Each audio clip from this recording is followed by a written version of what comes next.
Big Monday on the Sweat. I'm Jessie Coffield, alongside the incomparable Reid Fowler. Yeah, Emerson's off playing golf, but we're here getting you ready for tonight's two-game NFL slate. Let's welcome in our experts, DK Live contributor Jeff Ulrich, RotoWire's Jerry Donabedian, and Chris Raybon of Action Network. Yeah, you can find Chris on the new Action Network app available on iPhone and Android. But right off the top, guys, ESPN's Adam Schefter reported that Doug Baldwin suffered a grade 2 partial tear in his MCL. Jeff, what do you think this does to the Seattle offense as a whole? And, anyone we should be looking into in Baldwin's absence?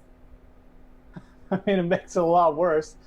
I like Tyler Lockett to start the season. I mean, Doug Baldwin was already entering the season with a knee injury, right? So, you have Brandon Marshall there who popped up a little bit. I just don't know how much upside you're going to get from Brandon Marshall, even if he's being peppered with targets. Tyler Lockett is the player who could theoretically make a jump. I mean, people had high expectations for him when he came in the league. He got hurt. He bounced back a little bit last season.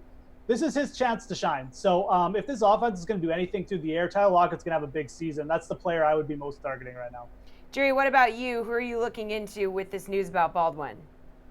Same thing Jeff said with Tyler Lockett. I mean, you're looking at committees at running back, probably a committee at tight end.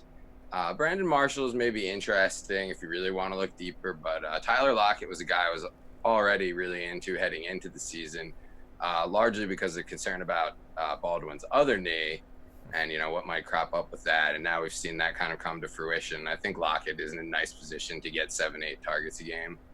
Chris, who are you looking at? Yeah, I think you got to start with Lockett. I think you also want to look at their rookie tight end, Will Dissly.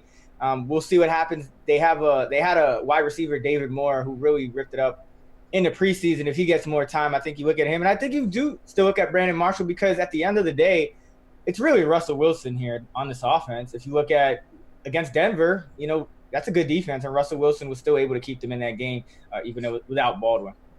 All right, guys, well, let's get back to the Sweat and Monday night. We want to get your picks. It's a two-game slate, so we got Rams at Raiders, Jets at Lions. So let's start with anchors. Jerry, who are you taking as your anchor in both of these games? Jerry is frozen there. Chris, it was such a tough slate. Yeah, I'm rolling with Todd Gurley as an anchor, of course. You have to kind of look at him against this Raiders defense. Without Khalil Mack, who's also a very good run defender, and you have to kind of build around him. I think he has if you look at the Fantasy Labs models, he has a floor that's essentially double of what anyone else on the slate has. Jeff, what about you? Who's your anchor? Yeah, I mean, look, you're going to want some exposure to Todd Gurley. That goes without saying. I really like this matchup for Brandon Cooks. Gary Connolly, the corner he's probably going to see the most of, coming off like an injury-plagued season. This is really his first start really in a pro, and he's got Brandon Cooks and Jared Goff. It's a horrible matchup for him. Really good for Brandon Cooks, in my opinion. I think he's going to get off to a fast start here, personally. I think he's going to have a big season, and I really like this matchup, so I would be targeting Cooks a lot tonight. Yeah, Chris, going back to you, what about some guys you can save some money on? We talked about Cooper Kupp, Jeff mentioned just there. You have an embarrassment of riches on the Los Angeles side. Who do you think is the value here? Well, on the you have to look at Cooper Kupp as kind of a mid-range value. I think Theo Riddick is still going to be a value at running back just because the slate is so bare and there's not a lot of options, and the Lions' backfield there's kind of a question mark there. But Theo Riddick as the passing down back, you should be good for at least 3-4 catches, which is going to be valuable on a slate like this. Jeff, do you think Kerryon Johnson gets some snaps, maybe potentially gets in the end zone? Or you got like LeGarrette Blount there. What do you think? No, I just think of a million backs on Detroit, Pierce. Reid. Johnson is just it's a dart throw. I mean, I think LeGarrette Blount, they're going to try him in the goal line. He's definitely going to get the goal line carries. That's why they brought him in. So Theo Riddick is probably going to get the pass targets. I go to the other side for value. I like Quincy Enunwa. I mean, Sam Darnold averaged 5.4 yards per completion in the preseason. Enunwa is going to be the guy who's working the middle of the field, the shorter routes. Some people might go after Robbie Anderson. I don't think he's going to be a great fit with Darnold personally. I think Enunwa is the player. It's a little bit risky because obviously he didn't play at all last year, but he's got a lot of upside if he's healthy. Now, Jeff, both of these games can be played in showdown format. Which one would you rather target? I mean, I like the Jets, Detroit, personally. I just feel like the Rams, you're just limited. You have to take Todd Gurley there. You pretty much have to anyways. But with the Jets and Detroit, excuse me, there's just so many other options the way this game could go. It's a little bit more wide open, in my opinion. So you have players like Enunwa. There's 2 running backs on the Jets you could target, Crowell or Powell. So especially if you're making multiple lineups, I think that game's more interesting for Showdown. Chris, you said you were taking Todd Gurley, so which of these games are you going to target? I like the Rams-Raiders game. I just feel like I have a stronger opinion about how it is going to go. And in these formats, I think players that I don't want to roster will still be kind of rostered more than I think they should. And I can kind of play off that. Players like Amari Cooper, David Carr, pretty much the whole Raiders offense. So I could kind of build around, huge Ram stacks and get like that one Raiders player in there and kind of be strategic there. All right, thanks, guys. Love the hot takes. We're going to be back in just a couple minutes to talk baseball. But since Reid is playing host right now, I caught up with him and DK Live editor Alex Jankowski earlier to get their Monday night picks presented by HBO. Jessie Coffield here with Monday night's Tale of the Tape, brought to you by Canelo vs. Triple G2 this Saturday, September 15th, live on pay-per-view. Guys, it's a 2-game slate. We've got Jets, Lions, and Rams, Raiders. Who can you trust as a must-play on this slate, Reid? Yeah, I'm going with Golden Tate in Detroit. I think if you look at that Jets defense, doesn't really scare you. Total defense was, I think, they're 11th, tied 6th for most touchdowns. So it's going to be Golden Tate in Detroit. And if you look at that Rams game, it's going to be Cooper Kupp. I mean, the Rams tied 3rd, I think, in plays in the red zone. And who's one of their top options? It's Cooper Kupp. So those are 2 guys for me. Steve, who do you trust on this slate? Yeah, I really like Jared Goff. I mean, how can you not be excited about him? He has a new arsenal of weapons to turn to and some old returning characters. Brandon Cooks on this team has me loving that, utilizing that Cooks stack there. Raiders were 26th in the league against pass last season. They allowed 18.6 DK fantasy points. You absolutely have to love that matchup. All right, well, if you're spending up on some of these picks, you'll likely need to save elsewhere. Which roster position is going to allow you to save some salary? Reid. I think it's going to be the receiver position. I mean, in some of these cases where you have the Rams rolling out 3-4 wide receiver sets, you can potentially get some of these guys coming through to get you big playability, right? You could see the 2 or 3 receptions or the T.Y. Hilton-esque type players out there who can get you those big receptions, those chunk yards. So receiver would be the place I'm paying up, because with running backs, tight ends, an injury potentially would have to happen. Receiver is a spot that I would go to. Steve, what about you? Yeah, I definitely like the receiver position, especially Jordy Nelson. I mean, he's going with the new team there. And I don't love his spot against Marcus Peters, but look, this isn't a GPP play. I absolutely love this here. He's going to be a red zone target for the Raiders there. I think he's not a big play guy anymore, but he's still a legit red zone threat. You got to go with Nelson. That'll do it for Monday night's Tale of the Tape, brought to you by Canelo vs. Triple G2, live this Saturday night on pay-per-view. All right, welcome back to The Sweat. Here to get us ready for tonight's baseball slate is Julian Edlow, Alex Jankowski, better known as Steve Buchanan. Wow, and Bird. Action Network's Matt LaMarca. You can find the new Action Network app on iPhone and Android. So, Steve, I got your back, buddy. Steve, I'm sorry. I blacked out. I'm very sorry. Anyway, please don't be mad at me. This is MLB Double Play. So you're going to choose between the top 2 options at each position. Steve Buchanan, why don't you start us off with pitchers? So the Mets, it's rained out, so only one pitcher over 10K. So you go Corey Kluber, or do you pay down at pitcher? Well, thanks, Emerson. I'll take it from here. I'm 1,000% paying down here. I mean, people keep trusting Corey Kluber, and they really don't understand why. How often do we pay for a pitcher who's over $11,000 that strikes out less than a batter an inning? I mean, that's just absolutely crazy to me. Look at Sean Newcomb. He's my absolute favorite play on this slate. $7,300 going up against the pathetic Giants. You get Marquez at Coors Field, $9,000 for him. Hell, how about even Mike Minor at $8,200 versus the Angels? There's just way too many value plays on this slate. It's absolutely unnecessary to go so high for Kluber. If he has a good game, so be it. I'm not going to pay to find out. I'll just look at the DK Live app and go, oh, I guess he did okay. Julian, what do you think? You got plenty of options. You don't need to pay up for Kluber? Yeah, I mean, I was just scrolling through Kluber's game log as Steve was talking, and Kluber has struck out more than a batter per inning over his last 6 starts. So there's something to go on there. And in his last 2 games, he has 33 and 35 DK points, respectively. One of those 2 games against Tampa Bay, who happens to be tonight's opponent. So on a slate that we thought we were going to have a lot of pitching to pay up for with DeGrom at 13-5, I think, against the Mets, now Kluber becomes a guy that I think you lock into lineups, and you can do both. You can pay down. I like Sean Newcomb a lot. Like Steve said, you can use that as your starting pitcher too. But there's plenty of room to get Kluber here, and it's probably going to hurt you more if you fade him rather than paying down if he has a big night. Action, Matt, what do you think? Do you have to pay up for Kluber? Yeah, I like Kluber. I mean, Steve apparently hasn't watched baseball in the past month or so.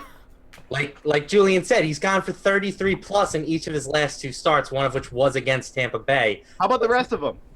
Doesn't matter. He's playing Tampa Bay tonight. He's got the lowest opponent implied team total on the slate, highest K prediction at Fantasy Labs, and if you look at 11,100 as a salary, that's not that much for Kluber. He's averaged 25.11 DK points at 1,100 or less over the past 5 seasons. So, that matters. It matters more than whatever sample size you're using, because it's obviously hasn't helped current you season. The past 8 slates. I feel like I just had the rite of passage getting burned by Steve. I feel like I'm part of the group now. You're So part of the crew. I know my Emerson V-neck though isn't that I think deep. he was calling me Emerson. Oh, actually. got it. I was. Oh, wow, that one went right over Reid's head, didn't it? Jesse is Emerson, yes. Yeah, I get it, Steve. I get it. Okay, so let's move on. What about the first baseman's priced at 5,000 plus? Julian, would you go with Goldschmidt or Aguilar? Well, I'll be surprised if we're not unanimous here, because Paul Goldschmidt at 5,300 is not only playing at Coors Field tonight, he's not only 9 for 20 with 2 doubles, 4 home runs, and 4 walks against German Marquez, but we also have a birthday narrative. We have everything working in Paul Goldschmidt's favor. There is no first baseman that I would rather have on this slate. There's nobody I would rather pay up for on this slate in terms of hitters than Goldschmidt, who has literally everything going for him in this matchup. I didn't even bother to look at Aguilar's matchup stats, whatever you want. We're going Paul Goldschmidt. Action, Matt, what do you think? Yeah, I didn't know about the birthday. It's hard. That's why I'm here, guys. It's hard to fade the birthday narrative. But no, if you look at the implied team totals, Goldschmidt is higher. He's got a better average distance, exit velocity, and hard hit rate over the past 15 days than Aguilar. And he's playing at Coors. So, yeah, I'm paying up the extra money for Goldschmidt. Steve, finish us off. You know, I was talking up Goldschmidt earlier, but actually I do like Aguilar tonight. And I mean, the haters are going to say, John Lester's back on track. He's averaged 16 PK fantasy points over the last 5 starts. I mean, I hope he would when you face the Pirates, Tigers, Mets, and Phillies. What a cupcake schedule this guy has. Of course he's pitching well. But since the All-Star break against righties, 365 WOBA, 4.73 FIP with 7 home runs. Aguilar 371 WOBA with a 250 ISO and a 40% hard hit rate against lefties. Definitely Goldschmidt, BVP, birthday, it's all there. But in the nutshell here in the matchup, I think it's going to be Aguilar. Wow, not digging for gold tonight. All right, Matt, we got Angels in the outfield. Trout and Ohtani are the top-priced outfielders tonight. So which one are you going to go with? I mean, this was the easiest one for me. It's got to be Mike Trout. Facing a left-handed pitcher in Mike Minor, Trout over the past 12 months, 445 WOBA. Ohtani this season, 294 WOBA. So it's just really impossible to get behind that big of a difference when you're only paying up an extra $100 for Trout. Minor has also been significantly worse against right-handed bats, 4.75 xFIP versus a 3.19 to left-handed bats. So I just don't know how you can't pick Trout in this matchup. Julian, any upside to taking Ohtani? Yeah, I don't really see it. Just look at where Ohtani's price is. It's really flown up after that huge game that he had last week. And then you mentioned the matchup against a left-handed pitcher. Ohtani's a lefty. You got Mike Trout in a righty-lefty matchup. I was just checking if the Angels lineup has come out yet. It has not, but Mike Trout should be higher than Ohtani in the order, as he generally is. And at 5'8", this is a price that we're used to paying for Mike Trout. It's not a price that we're used to paying for Shohei Ohtani. And for all the reasons that Matt said, the matchup is just in Trout's favor. So with a $100 difference, it's not really a contest for me. Steve, are you going to make it unanimous? No, because I'm not taking either of these guys here. Ohtani can't hit lefties. That doesn't go well. Just a 296 WOBA and a 164 isolated power. Look, Mike Trout's always a consideration. I mean, you can't say, oh, yeah, I'm going to do a full fade on Mike Trout. I like Mike Minor in this spot. His road numbers haven't been great, but his second half numbers, look at Matt rolling his eyes. I've been so much as an option. You didn't. I didn't know it was pick one, pick the other, or pick none. Yeah. I didn't know that was how the game worked. No, it's not. This is why I'm liked by so many people. I don't have to go by the question. This is how I feel. So let me finish, Action Matt. Look, his second half numbers have been so much better. 241 WOBA, 25.8 K percentage, which is a huge jump from the 19% he was at during the first half. I like this spot for Mike Minor. You should take Mike Minor. Don't listen to these goofballs. Steve coming in hot. And there's Julian. Julian just looks cozy there in the middle with this hoodie. I like that. Thanks, guys. We've got our football guys joining us in a couple of minutes. But first, here's Adam Levitan and Brendan Glasheen with Who'd I Miss On?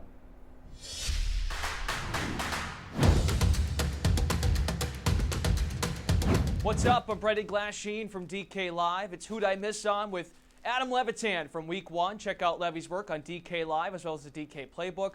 Who'd I Miss On? A segment in which we recap Levy's Sunday whiffs on players. Plus, guys he wasn't that high on that just went bananas as far as point totals.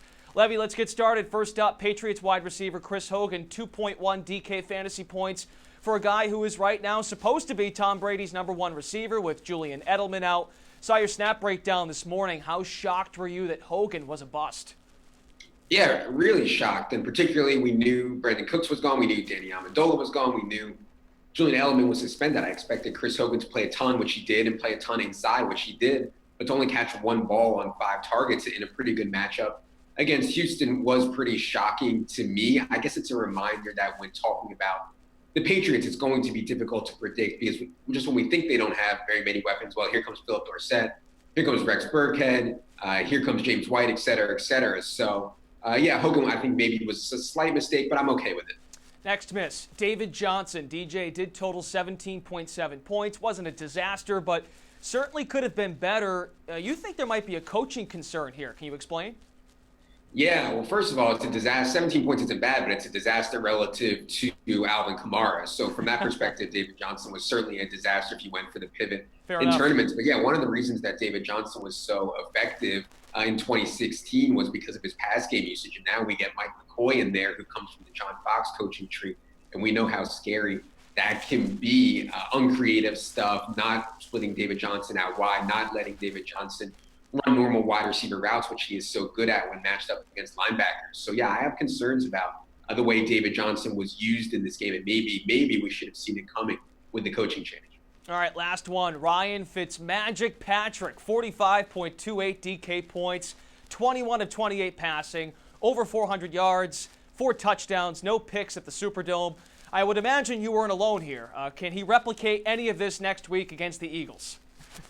Boy, I'd be shocked, but I think maybe the biggest thing that shocked me was just how poorly the Saints defense played it, because they have some serious talent on the defensive side of the ball. And we saw how well their defense was able to play last year, which in turn limited Drew Brees' offensive pass attempts. So yeah, that was a really surprising one to me. I'm not really sure how Ryan Fitzpatrick did it, but the Eagles remain for sure one of the best defenses. Not a defense that we think is good like the Saints. I mean, the Eagles are for sure one of the league's best defenses. So I think Ryan Fitzpatrick and the Bucs are going to have a hard time replicating that performance in week 2. Yeah, these next 2 weeks will be interesting with Jameis Winston suspended. How does Fitzpatrick perform? All right, that's episode 1 of Who'd I Miss On with Adam Levitan. Catch it next week and every week on DK Live.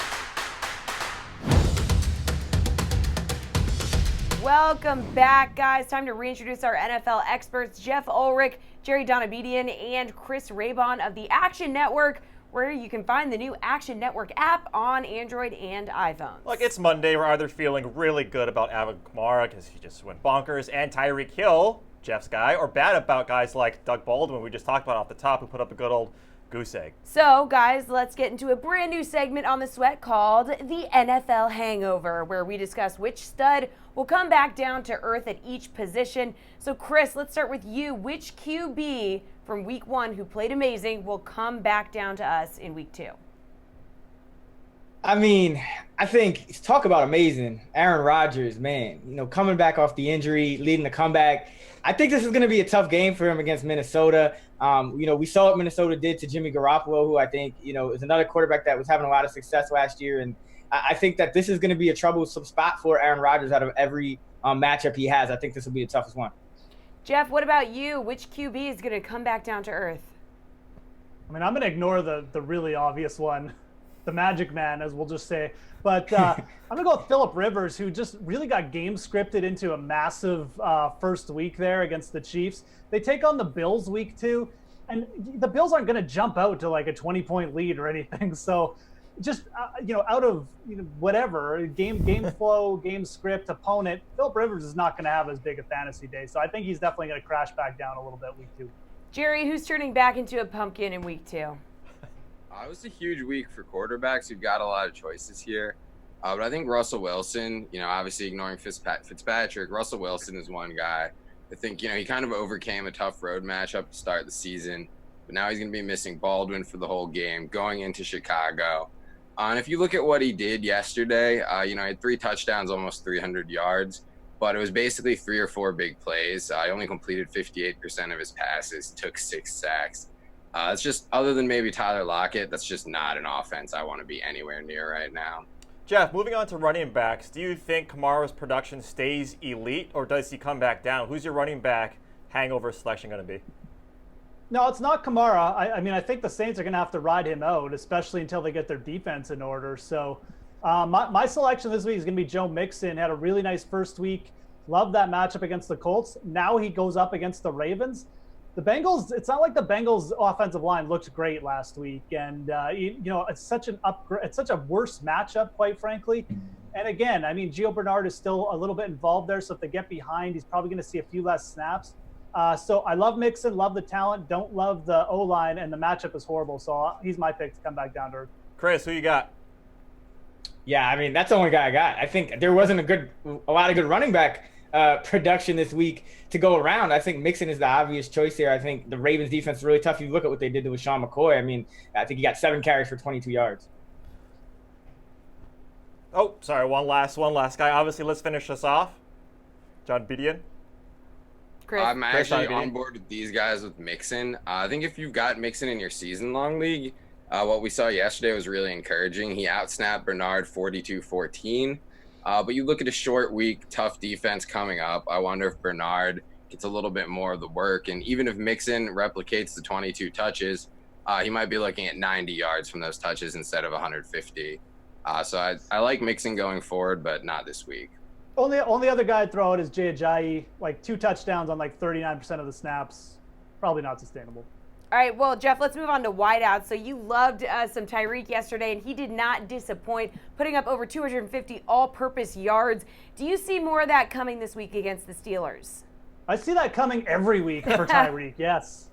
He's going to lead the league in everything. Just book it. I don't know. He's obviously not going to score 45 fantasy points every week, but the player I was looking at for a little bit of regression here is Kenny Stills. I still think he's in a really good spot. I like Kenny Stills, but at the same time, a little bit tougher matchup against Jets secondary brought in Trumaine Johnson in the offseason. I just don't really trust Ryan Tannehill necessarily. Stills and Tannehill have a really good rapport, but there's going to be weeks where he doesn't get that long touchdown. And I think, betting on him regressing a little bit next week in a tougher matchup makes sense. Chris, who's the wide receiver you think is going to regress? I think you got to look back to this Packers-Vikings game. I think Devontae Adams is a guy who the Vikings were paying a lot of attention to him. Even back when Jordy Nelson was still on the team, they started to double him and single cover Nelson. And I think now with Nelson on the team, I think they're going to really kind of focus in on Adams and try to take him away. Jerry, finally, wide receiver you think is going to come back down to earth next week? I'm also looking at that Green Bay offense, but at Randall Cobb. Not as big of a name as Adams, but he's a guy who, like, every year, a few times he does this. He has these huge games, and we all kind of think, is Randall Cobb back? But it's been since 2014 now where he's been able to sustain it. You look at Rodgers playing with a bum knee, and that's assuming he even plays. I think Cobb could just be in for one of his 5-catch, 45-yard kind of weeks, especially against that tough Viking defense. Jerry, we'll stick with you, and apologies for the name mix-up there. But tight end, we'll move to Gronk. We'll have a chance to prove Ramsey wrong this week and put up back-to-back elite games. Does he do it? Does he regress? What do you think in this spot? I mean, I think he regresses a little from last week, but you look at the Patriots' offense right now. They're pretty. I think they're pretty, especially in this matchup with those cornerbacks. They're pretty much going to have to give Gronk 8 to 10 targets, and he's too good not to do something with them. He's a good bet to score a touchdown every time he goes out. So really, it's everyone else in that offense that I worry about, not Gronk. Jeff, what do you think? I mean, same thing. I'm not actually expecting a ton. I think Gronk's going to have a really big first 3-4 weeks of the season at the very least. So, one tight end you might think about regressing a little bit, and there weren't like a ton of big tight end performances, but Eric Ebron, again, another player who scored a touchdown playing less than 50% of the snaps. So, people want to chase that, think he's going to be this consistent week-to-week thing, just let them do it. That's a player I would, suggest definitely fading for week 2. Chris, in Indy, you have a lot of 2 tight end sets, so maybe opportunity is there for Ebron. Do you agree, disagree? Where are you heading on this one? Yeah, I think it's going to be tough to predict those guys from week to week, but a tight end I think is going to regress. Again, Will Dissly of Seattle got over 100 yards in his debut. If you look at their matchup next week against the Chicago Bears, that's a team that limited Jimmy Graham to 2 catches for 8 yards. So now that they're kind of aware of this guy, I think you're going to see some regression there. So if you're looking to pick him up on waivers, it might be kind of a situation where the defense is aware of him now, and you might not get what you're hoping for. All right, thanks, guys. Don't go too far, and we'll be back in just a couple of minutes to talk a little bit of baseball. Time for your DraftKings Fantasy Flash. I'm Brendan Glasheen. ESPN's Adam Schefter reports Titans tight end Delaney Walker has a broken ankle and suffered ligament damage Sunday against the Dolphins. Schefter says Walker is not expected to play again this season. So who's in for Walker? It could be Stalker, it could be Smith. Let's start with the 8th-year tight end Luke Stalker. He caught both of his targets for 37 yards in Tennessee's loss to Miami. He got a little 6-yard pass from Blaine Gabbert and then a 31-yard strike from Marcus Mariota, who is still being evaluated due to his elbow injury Sunday. We'll get to that. Stalker's cheap this Sunday, $2,500. Then there's 2nd-year tight end Jonnu Smith. He's a tad more expensive, $3,100. He reeled in one of his 3 targets versus the Finns, 1 catch for 12 yards. Smith was a 3rd-round pick last year, so despite being outproduced by Stalker, he'll likely get more of the workload with Walker out. Either way, both guys are bargains against the Houston Texans, who struggled locking down Rob Gronkowski last week, but I know he's Rob Gronkowski. Bit of a different story. Ownership should be extremely low, so scoop Smith or stock Stalker if Mariota is back. That's a key to save a few bucks, if you wish. All right, the baseball bros are back. Julian Edlow and Steve Buchanan, both of DK Live, and Action Matt LaMarca, where you can find Matt on the new Action Network app, available on iPhone and Androids. Wow, I didn't know that. And we're here for Steve's favorite segment, Hidden Jewels. So Julian going to give us his top 3 value plays of the night, and then we open the floor to Steve and Matt. That's a forgiving audience. So Julian, hit us with that first pick, please. Yeah, I'm going to go with Yohan Moncada here for $3,500. He's going to be in the leadoff role for the White Sox tonight. Kind of a low run total there, just over 4 runs. But Jake Junis has not been good against the White Sox in any of his starts this season. So this has been a lineup that's gotten the best of him, and a lot of that has been because of Moncada. I believe he has 2 home runs off of him, 4 for 7, something like that. But it's all very recent numbers. It's come in games this season. Junis is going to be a really popular value pitcher as well. I know there's some other guys that we're going to talk about later in the show, but if guys are going to be rostering Junis, I would rather have Moncada leading off for just $3,500 at second base in a really good spot here. Steve, he's just $3,500. What do you think of this value play? Yeah, why do you think he's $3,500? He's not hitting. That's why he's $3,500. Look, the problem is with Jacob Junis, you don't know which one is going to show up. I mean, he can literally go out there and give you 28 DK fantasy points or negative 28 DK fantasy points. That's just the type of pitcher he is. Look, Moncada's averaging 5.8 DK fantasy points over his last 10 games. One thing he is doing consistently is not scoring over 10 DK fantasy points. He's only done that 9 times since the end of the All-Star break out of 46 games that he's played. I did some quick math, and that's not good. So I'm not taking Moncada at all. Sure, he's a great value at $3,500, but he's just not hitting. That's why he's so cheap. Okay, so we got Steve's take on that pick. Matt, what do you think? Oh man, Steve is pure entertainment. I like this guy. I actually am with Jules here. I kind of like. He may not have put up a lot of fantasy production over his last 10 games, but he's actually hitting the ball pretty well. He's exceeded his 12-month hard hit rate over that time frame. So he's making good contact. It seems like he's due for some regression.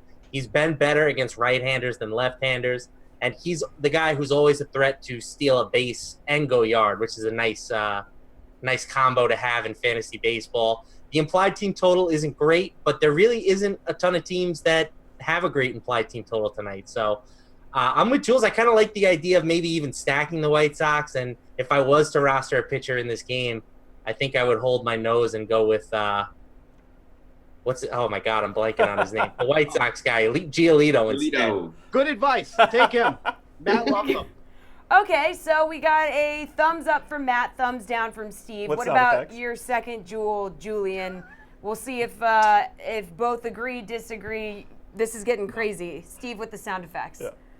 Yeah, well, I do actually agree with stacking the White Sox there, which you would see in my top stacks article on the DK playbook. But my second jewel is going to be Gary Sanchez here for 3,700. He's hitting 6th for the Yankees in Minnesota tonight. Kyle Gibson's been pretty good this year. I'll give him credit on that.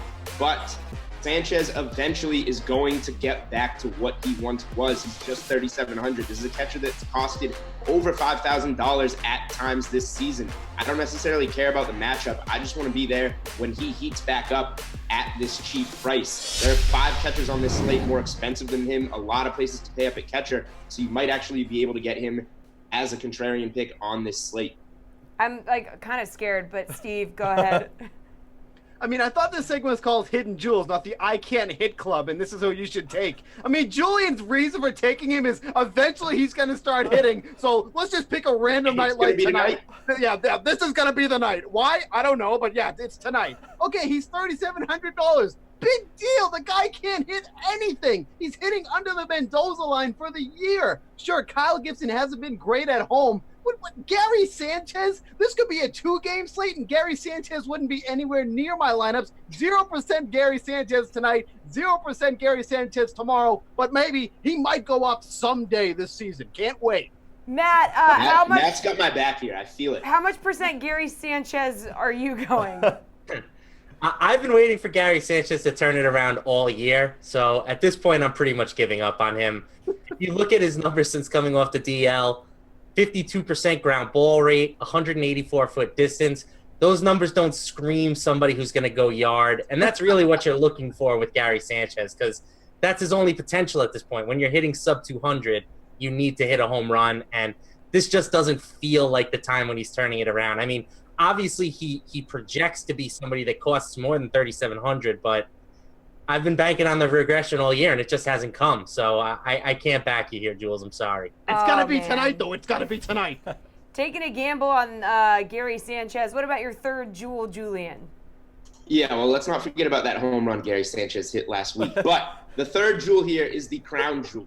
This is not a guy that you can use in cash games like maybe these first 2 guys can. But Zach Godley for $6,400, pitching against the Rockies at Coors Field. This number just blew my mind today. Zach Godley in his last start was $9,700. I don't know if we've ever seen a pitcher cost $3,300 in his next start that hasn't gotten eviscerated for negative 30 points. Godley's been pitching fine, and he's actually pitched well against the Rockies. He started twice against them this season, only allowed 5 combined runs in those. He's pitched at Coors this season, 5.2 innings, he allowed only 2 earned runs and struck out 8. This is a spot where I just can't figure out the salary, so I'm willing to give Zach Godley a shot in GPPs for sure. Steve, are you nodding? I'm nodding because I can't believe what I'm listening to.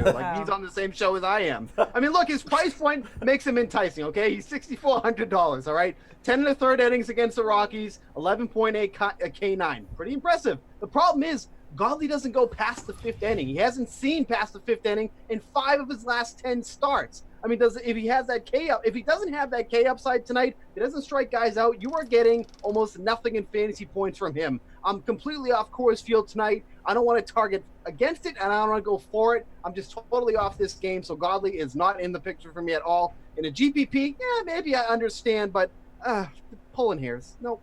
So, Matt, Steve is just off the game. What about you? How do you feel about Godley? Yeah, his StatCast data from his last 2 starts just scares the hell out of me. 97 mile an hour exit velocity, 48% hard hit rate. You can't give up contact like that and survive at Coors Field. So I get the appeal of targeting him at, super low ownership at a reduced salary. And he does have some strikeout upside, but I think there's too good of a chance that he's going to get rocked tonight. Great segment, Julian. I feel like Steve is just getting Julian back for yesterday's Sam Bradford take. But all right, thanks, guys. We were going to touch on that later when we get to Steve's segment. Thanks for the sound effects, actually. Yeah, so that was great. Everyone out there, stick with us because we've got more NFL talk on the other side of this break. I'm Brendan Glasheen with your DraftKings Fantasy Flash. Dez Bryant's Twitter fingers, they're at it again. The free agent wideout was tweeting Sunday afternoon, chirping his former team, the Cowboys, as Dallas struggled offensively and fell to the Panthers. Dez also debunked the idea of returning to the Lone Star State. Instead, he suggested how he'd be suitable in formations with the New England Patriots. He even threw in a Washington would be cool as well. Let's see. The Pats scored 27 on a believed to be prolific Texans defense, while the Redskins, they posted 24, even with a significant amount of changes to their personnel. Dez, unless stuff goes super sour for teams, no one's picking up the phone, man. Every team you've connected yourself to, New England, Washington, the Jaguars, the Browns gave you a visit. All those teams scored at least 20 points in week 1. And almost forgot. The lone team that made you a contract offer back in April, a 3-year contract offer, oh, by the way, the Ravens. They scored 47 freaking points on the Bills. Wide receiver additions, John Brown, Willie Snead, Michael Crabtree. They all shined for Baltimore. In your face, Dez. He says he's done talking about the Cowboys. Dez Bryant might as well just stop tweeting altogether. He sounds way too desperate right now. If he sits back and waits a little bit, something might go his way. Told you we'd be back with the NFL guys, Jeff Ulrich, Jerry Donabedian from RotoWire, and Chris Raybon on the new Action Network app available on iPhones and Android. And as promised and as advertised, we're going to get into price check for some high price studs where we see the biggest price range change from position from week 1 to week 2. That's right. And our first position and player is good old Thomas Brady, who is $6,500 this week, $500 less than his price tag in week 1. So, Chris, let's start with you. Is that enough savings to invest in the Jags of Duval? Yeah, I think in a tournament, absolutely, because anytime you have Rob Gronkowski and you're throwing to him on your team and you're 6,500 and your name is Tom Brady, I think you have to look at him in tournaments. But what I will say is he's still too risky for cash games against that defense because in the AFC Championship, they got behind. And that's kind of why Brady had to keep throwing. He had Brandon Cooks at that point. Gronkowski was out, but with Leonard Fournette looking iffy and Marquise Lee no longer there, I think this might be a lower scoring game. I don't think the Jaguars jump out to a big lead, so you might not see Tom Brady have to throw just as much. Jerry, are you paying up for or paying down for Tom Brady at 6,500? Like Chris was saying, that his weapons have essentially depreciated from last year. So what do you think here? Yeah, no, it's a definite stay away from me. I mean, Tom Brady at 6,500 is tempting. But you look at what the Jags did last week. They held the Giants, and I know Eli Manning's Eli Manning, Tom Brady's Tom Brady. They held them to 15 points, 12 drives, and that was with the Saquon Barkley run. And, everyone remembers the Brady to Edelman connection in the fourth quarter last year, but overall the Jags did a good job.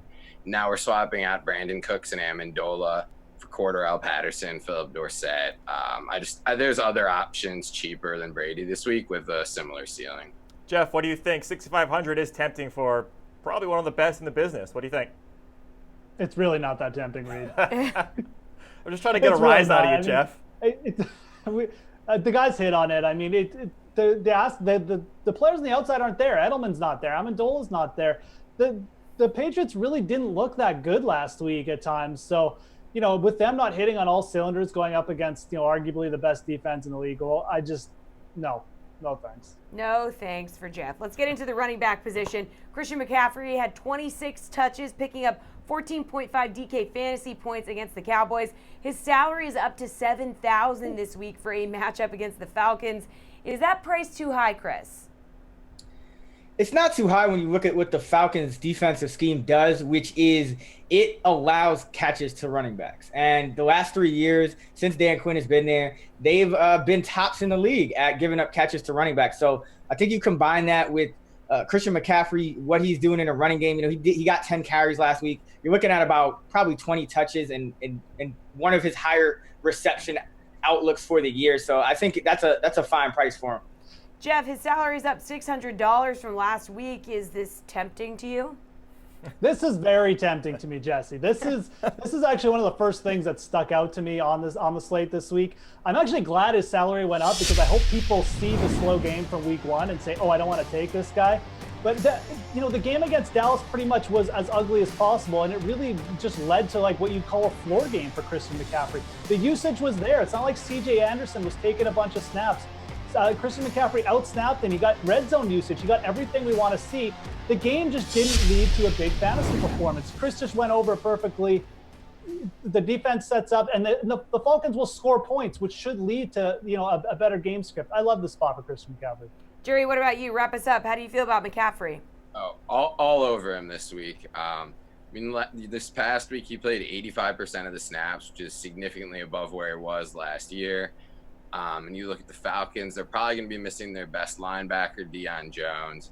Like Chris said, it's a defense that's pretty good at limiting the big plays on the outside, but for like 3 years running now has given up a lot of short passes to running backs and tight ends. You look at Greg Olsen being out. I think McCaffrey is probably looking at 10 to 15 carries and could push towards double-digit targets. So, yeah, I would pay more than this for him happily, actually. Oh, nice. wow. Well, I mean, a lot of the early preseason chatter lives up to its hype and then it touches. But last but not least, moving on to the receivers, Keenan Allen went up $300 to $7,800 heading into a juicy matchup against the JV Buffalo Bills. Is that price still too low for that matchup, Jerry?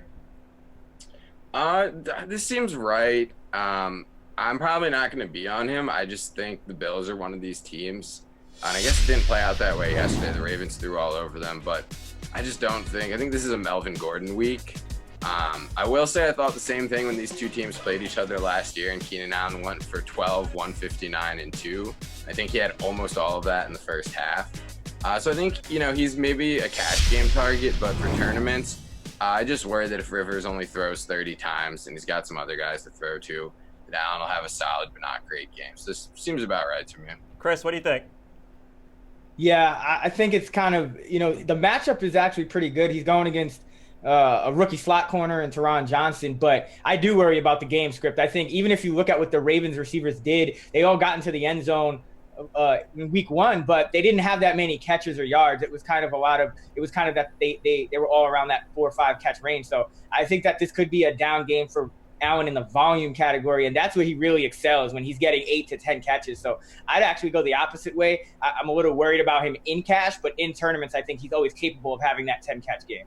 Yeah, Jeff, you're fading Rivers in this spot because of a lot what the guy said in game script. So what do you think that does to Allen? Yeah, I mean, I assume Melvin Gordon should be the cash game target here.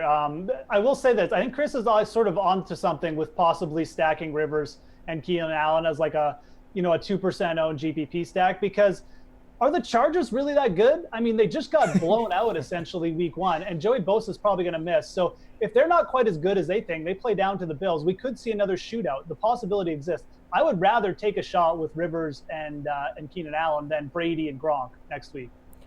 Before we let you guys go, we have a fan question. So Dylan Schmittler asks, is Riddick a PPR option against the Jets? Jeff, what do you think? Yeah, no, he's definitely in play tonight. I mean, Reid brought up Karen Johnson earlier. I just don't see the Lions giving him that much work except between, around midfield. They like to bring in Theo Riddick on passing downs inside the 20, and LeGarrette Blount's going to get the goal line. I think Riddick is the target there for me in a PPR league, especially on GK. Jerry, do you agree? I think he's an option, but pretty low end. I mean, you're looking at a 3-headed backfield. I think the Jets will put up a fight tonight, but are they going to keep it close enough to force Stafford to throw more than 30, 35 times? Probably not. And I think Riddick's a guy you really only want in the lineup for those games where Stafford's throwing 40 times. Chris, what about you? Do you think Riddick is a good PPR option? I agree. I think he's low end because if you look even last year, he had 3-year lows in catches, yards, targets. I think they don't need to use him quite as much anymore with all the options they have. And this doesn't project as a game where the Lions are behind. I think that nails it. But if you need 3 catches or so, he's gonna get that. All right, great stuff, guys. Thanks for your time. Let's hand it off to Pat Mayo and Jake Seeley, giving you some waiver options at running back for your season-long leagues. Running back, week 2 waiver wire coming in at number 1 because of that Fournette injury. And this could always change. So in the column up on DK Playbook, I'll update with when we get injury news after the Monday night game. So what you see today might not be the move because if Fournette is completely healthy, then TJ Yeldon is probably not the number 1 pickup. But as it goes right now, if Fournette is out, it has to be Yeldon. After that, it's Matt Breida, Phillip Lindsay, Austin Eckler, Nyheim Hines, Bilal Powell, Aaron Jones, Jordan Wilkins, Darren Sproles, and Buck Allen come in at number 10. If it was you and it was TJ Yeldon, he was out there, and let's say we don't know the status of Fournette by the time the waiver comes around, would you spend a number 1 waiver priority on him?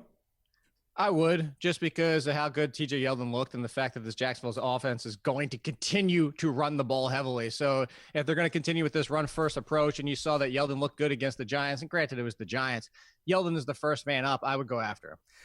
PPR, we can talk about this PPR-wise versus standard, but if Marlon Mack comes back, I think that he eats into this Jordan Wilkins share. I kind of like Nyheim Hines for PPR, and this is a lot what you were talking about in the preseason of his role is going to be a pass catcher, and if Indy's defense is even half as bad as it looked yesterday, like Hines might average like 6 catches. He could be like the minor league version of James White.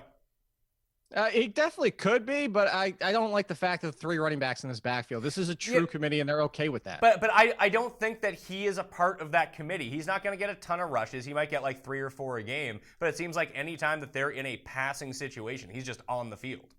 Maybe, but you also don't know. Marlon Mack is a good pass catcher. Now, Hines is definitively the best pass catcher of this backfield, but it's not like a Theo Riddick situation from years past. I think this might be. I don't. So we're on different pages than that one then. Well, I don't think that anyone's going to go out of their way to go pick up Hines. Like, you don't need to burn a waiver priority, but if you have like a fab budget, put in like a $1 bid if you play in PPR scoring. I think it's worth. Remember how excited we all got about Cohen last year after week 1 when he had like 10 catches and they just turned out that he was someone you couldn't. Well, not everybody. Well, some people did. I was one of those people because I'm wrong all the time. Everybody was like, RB1, oh my God, Jordan Howard's dead. But in terms of Hines, I think that you can mine. Remember, Chris Thompson now is different than Chris Thompson way back in the day. Remember when I used to just have Chris Thompson on my team all the time, and I'd roll him in during bye weeks and roll him in for injuries, and he'd end up with like 6 to 8 targets some weeks. I think that he won't be as good as Chris Thompson, obviously, because he's not as big a part of this offense because there's more mouths to feed, and he'll never touch the ball realistically unless they're passing inside the 10-yard line. But if you're looking for like a cheap 10 points, I think that Hines in a PPR format could lead you to that. Now, I like Eckler more because I think he's a bigger part of this offense, but I think that people are kind of savvy to Eckler. Welcome back to our baseball trio, Steve, Julian, and Matt LaMarca. You can get that Action Network app on iPhone and Android if you hadn't already heard. I've heard this next segment actually is beloved by all and hated by none. Actually might be one. Julian, it's put up your buke. So Steve gives us 3 guys he likes and their projected DK point totals. Steve, who's your first pick? Yeah, we're going to go with Sean Newcomb for 27 DK fantasy points, $7,300 tonight. I mean, how are you not playing Newcomb against the Giants? You obviously have to be playing him tonight, but if I have to give in to you, so be it. Look, he can be shaky at times, but this feels like an absolute smash spot for him at AT&T Park. Over the past 2 weeks, the Giants are striking out at a ridiculous 32% K percentage over the last 2 weeks. That is 4.4% higher than any other team in the league in that span. This price point is an absolute steal. Newcomb is totally capable of posting SP1 numbers, but he's priced like an SP2 tonight. He is an absolute lock for me here, and there is no way that these guys, whatever they come up with, can say no. Julian, what do you think? Well, this is a whole lot better than Sam Bradford. I think people that took him yesterday might hate this segment. But yeah, Steve's right here with Sean Newcomb. He's in a really great spot. He's definitely underpriced. He was at 9,200 2 starts ago and has since been lit up by Tampa and by Boston in interleague play. But you look at his game log, he just had 30 DK points at Miami, a pitcher's park, a terrible lineup. There's a lot of similarities tonight against this lineup. As Steve said, San Francisco sucks. Newcomb's pretty good. It's a pitcher's ballpark. I think that Sean Newcomb is definitely the best value here. He should probably be $1,000 more on this slate. 27 DK points? That's pushing it, but I think he's going to be right around there. Matt, finish us off. I have no problem fading a chalky Sean Newcomb. I mean, this guy is going to be 30+% owned tonight, and he's Sean Newcomb. He's not that good. If you look at his numbers from those past 2 starts, he gave up an average exit velocity of 97 miles an hour and a hard hit rate of 57%. I don't care if he's facing San Francisco. That is scary. And even though their lineup has struck out a lot, Newcomb only has a K per 9 of 8.44 this season. It's not like this guy is a phenomenal strikeout pitcher. He's actually pretty below average in that department. So, listen, I have no problem fading him if he's going to be the chalk, which is what I think the night is shaping up to be if you don't pay up for Kluber. Bukes, your second pick, who you got? Okay, look at Matt's lighting. He's hiding half his face because he doesn't want anyone to see who he is because of these bad takes that he has. I'm going to go with Corey Dickerson for 16 DK fantasy points for $3,600. I like the Pirates overall tonight against Adam Wainwright. Look, old man Wainwright is returning to the hill after a lengthy absence almost all season long. He's always struggled against lefties. I mean, it's been quite some time that he's had his problems here. Last year against lefties, 351 WOBA with 9 home runs and a 4.90 FIP. Look, the Pirates definitely aren't crushing the ball right now. I will absolutely give you that, but I think tonight's an exception. He's going to wheel Wainwright out on a wheelchair, hold him up on the mound, then he's going to start pitching. I mean, I think this is a great spot for the Pirates, and I don't think one that's been talked about much at all. So, Corey Dickerson. Matt, what do you think? Not about your lighting, though. What do you think about his pick? I like to create a little mystique with my lighting. The Pirates have the 4th lowest implied team total of the day, which is why you haven't heard them really talked about very much. And Dickerson in particular has just not hit well over the past 15 days. 53% ground ball rate, 176-foot average distance. That's way lower than his 12-month average in those departments. So I just don't think it's a great spot for Dickerson. He's only batting 5th in the lineup, so it's not even like a guarantee that he's going to see a ton of at-bats. So I'm out on Corey Dick. Jules? Yeah, I mean, you guys are going to make fun of me Steve's going to make fun of me for Yohan Moncada and then come out here and give me Corey Dickerson. Like, maybe you can get away with this in cash games because he is kind of cheap, 3,600, just like Moncada, 3,500, and he's in an opposite hand matchup. But scroll through this guy's game log. Like, I wasn't even sure he was playing until I saw the at-bats. It's just a bunch of goose eggs stacked on top of each other. Find me something better, please. Wow. You got to make a fart noise when you do that. All right, Steve, last but not least, who's your last one? You know, Julian has to celebrate everybody else's failures because he doesn't have any victories of his own, so don't worry about him, okay? We're going to go with Ryan O'Hearn for 14 DK fantasy points. I mean, we've talked about guys that I've barely rostered all season long. I think O'Hearn's been the absolute opposite. He's played in 29 games. I think I've rostered him maybe 27 times. I mean, he goes up against Lucas Giolito, against lefties, 350 WOBA with a 5.63 FIP and a 35% hard hit rate. O'Hearn hasn't been out for very long, but in the early going, 520 WOBA with a 448 isolated power, and a 58% hard hit rate. That's be good for a StatCast Matt over there. I'm sure he's going to appreciate that one. He's batting 5th tonight. He's great value, unlike someone like Yohan Moncada, who's not even going to get a hit tonight. So take O'Hearn, forget Moncada. Jules, you like that Royals one bag? What do you think? I do not. Ryan O'Hearn, I get the upside here, but he is so boomer bust. Like, I'll say this. If Steve's right, Steve is going to be right because he's going to have like 35 DraftKings points. But I don't think he's going to get into 14. I think this is going to be one of those bust nights. You can't deny the matchup. I mean, this guy gets all, and I mean all of his hits against right-handed pitching. His number, he's hitting like 0.38 against same-handed pitching, something that I could probably do. But he's got the matchup. We'll see how many at-bats he gets against the matchup. He is hitting 5th, but I'm going with the bust tonight, not going to reach it. Matt, what do you think? I'm on Lucas Giolito. I know that's crazy. I know that sounds nuts.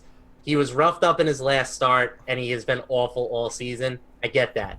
But if you look at his 6 starts prior, 386 ERA, over a strikeout per inning, 19.9 DK points per start, and he's priced below 5,000. You want a real hidden value? That's the guy. His StatCast data from his past 2 starts is strong. Average distance and average exit velocity both significantly below his 12-month average. And remember, this guy was at one point considered the best pitching prospect in baseball. Gotta wrap up the show, Matt. Is it really that crazy to think that he has turned the corner? Steve is right. We do have to wrap up. Slate approved really quick. Matt, who is it? Giolito, let's do it. Steve. O'Hearn. And Jules. wrap us up, Julian.